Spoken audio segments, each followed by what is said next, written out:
Would you have any recommendations on an advocate for a freshman in high school who has missed out on lots of education opportunities in Texas? I would. So we have a team of advocates. If you need an advocate, um, and then you can get an advocate, I would do that. Even if you just got an advocate to do a records review. What's a records review, Karen?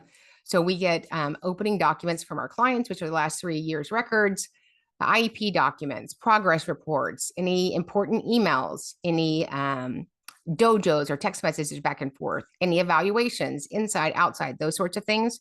And then we review those documents. We do a Zoom review with our client. We walk through what, if we were in the IEP meeting, what recommendations and considerations and next steps we would have, whether it's new testing, more information in the present levels, adjustments, additions, deletions of IEP goals, appropriate and needed accommodations, a real conversation around LRE, and a schedule of services that will help this child progress.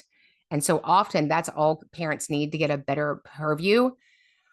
But parents are usually not the most informed person at an IEP meeting, and they're going into a school and there's all of these school-based members and it's very short and quick. And we talk in acronyms, PCS, IHP, ESY, BIP, FBA. Do you have any questions? And parents just kind of look at the school-based members, kind of gloss over and go, no. Because in schools, as an advocate in schools, we all talk a certain language that parents don't.